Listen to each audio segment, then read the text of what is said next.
Hello everyone, welcome to my YouTube channel, Your Legal Advisor. Here Advocate Deepsika Sharma is going to share about live-in relationship. आज हम बात करेंगे live in पर। Live in है क्या, इससे जुड़ी कुछ क्वेरीज का आपको यहाँ पे समाधान मिलेगा। तो सबसे पहले हम बात करते हैं कि लिव-इन है क्या। लिव-इन मॉडर्न लाइफ का सबसे ज्वलन टॉपिक है। इस पर मैक्सिमम लोग बात भी नहीं करना चाहते, यहाँ पर साथ रहना भी चाहते हैं, लिव इन में रहना भी चाहते हैं, और बहुत सारी चीज़ें ऐसी हैं जो अभी भी कन्फ्यूज़न की स्थिति में बनी हुई हैं।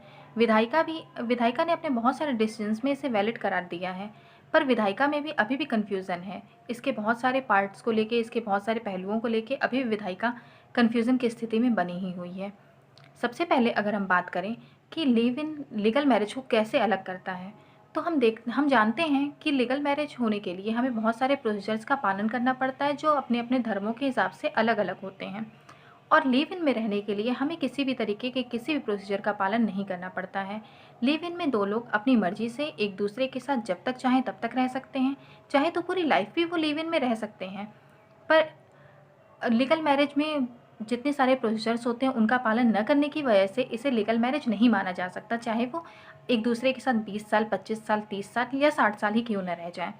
हमें एक लीगल मैरिज में मिलने वाले हक नहीं मिल पाएंगे।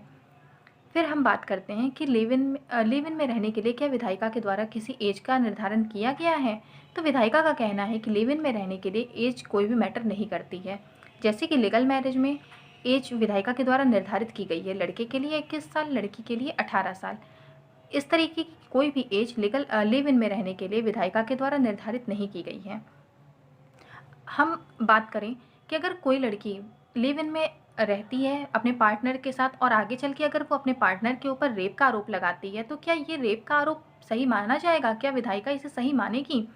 तो विधायिका ने कहा है कि आप अगर लिव इन में रहते हैं और उसके बाद लड़की लड़के के ऊपर रेप का आरोप लगाती है तो इसे रेप नहीं माना जाएगा, क्योंकि विधायिका का कहना है कि लिव इन में आप एक दूसरे के साथ अपनी मर्जी से रहते हैं, इसलिए आप एक दूसरे के ऊपर रेप का आरोप नहीं लगा सकते।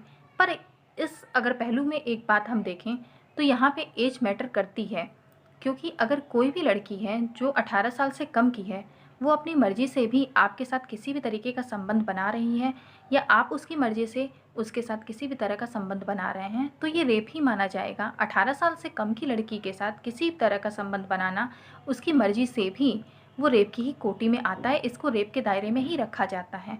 तो अगर ऐसी कंडीशन है और कोई आप अपने पार्टनर के साथ रहते हैं और आपके पार्टनर की एज 18 साल से कम है, लड़की की एज 18 साल से कम है, और आगे चल के वो लड़की आपके ऊपर रेप का आरोप लगाती है, तो आप रेप के आरोपी माने जाएंगे।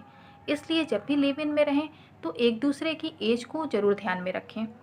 फिर हम बात करते हैं कि लिव इन में रहने के लिए हमारा अगर कोई व्यक्ति ऐसा है, अगर कोई भी पर्सन ऐसा है जो लिव इन में रहता है और वो पहले से मैरिड है, तो क्या ये लिव इन माना जाएगा? तो नहीं, ये लिव इन नहीं माना जाएगा।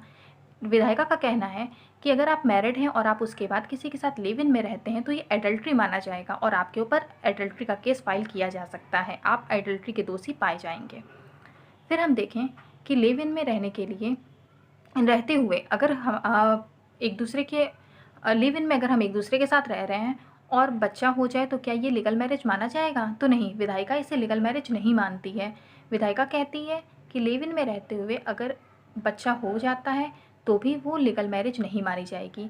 पार्टनर एक दूसरे को अपनी मर्जी से उसके बाद भी छोड़ सकते हैं और उसके बाद भी वो पार्टनर किसी और से शादी कर सकते हैं। हाँ, बच्चा किसके पास रहेगा ये एक दूसरे पर डिपेंड करता है, एक दूसरे की मर्जी पर डिपेंड करता है, इसमें भी विधायिका का कोई हस्तक्षेप नहीं होगा।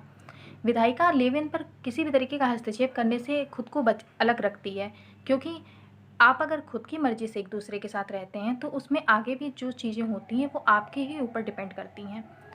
हाँ, पर विधायिका अब लिव इन को घरेलू हिंसा के दायरे में ले आई है, इसलिए जब लिव इन में रहते हुए थोड़ा सा संभल के रहिए, क्योंकि अगर आगे चल के किसी भी तरीके का कोई भी स्थिति पैदा होती है तो उसमें आपके ऊपर आरोप लगाया जा सकता है। फिर हम बात करते हैं कि लिव इन में रहते हुए अगर बच्चा हो जाए तो उसकी क्या पोजीशन होगी, उसकी स्थिति क्या होगी। तो लिव इन में होने वाले बच्चे को एक लीगल मैरिज में हुए बच्चे की तरह ही माना जाएगा। उसे वैसे ही सारे अधिकार, वैसे ही सारे चीज़ें मिलेंगी जैसे कि एक लीगल मैरिज में हुए बच्चे को मिलती हैं। उसे संपत्ति में बंटवारा, घर परिवार में हिस्सा, सारा कुछ वैसे ही मिलेगा और उसकी समाज में स्थिति भी वैसी ही बनी रहेगी। विधायिका कहती है कि बच्चे का कोई भी कसूर नहीं होता है, इसलिए अगर लिव इन में रहते हुए बच्चा हो जाए तो उसे एक लीगल चाइल्ड ही माना जाएगा। फिर हम अगर बात करें कि क्या लिव इन में रहते हुए कोई लड़की अपने पार्टनर से खर्च मांग सकती है, तो नहीं, लिव इन में रहते हुए कोई भी लड़की अपने पार्टनर से खर्च नहीं मांग सकती। हाँ, अगर उसे उसके ऊपर किसी भी तरीके की घरेलू हिंसा हुई हो तो वो अपने पार्टनर के ऊपर डोमेस्टिक वायलेंस का केस फाइल कर सकती है। लिव इन में रहते हुए अगर हम एक दूसरे को छोड़ना चाहें तो क्या इसके लिए हमें किसी तरह की कानूनी प्रक्रिया का पालन करना पड़ता है, तो नहीं।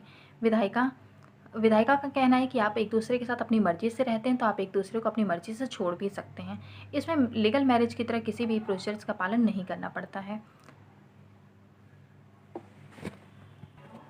ये कुछ क्वेरीज ऐसी थी जो नॉर्मल लिव इन में रहने वाले कपल्स के दिमाग में होती ही रहती हैं, जिनके बारे में आज बताया गया। अगर इसके अलावा भी आपकी कुछ इससे रिलेटेड क्वेरीज हैं तो आप उसे कमेंट बॉक्स में ड्रॉप कर सकते हैं, आपको उसका जवाब दिया जाएगा।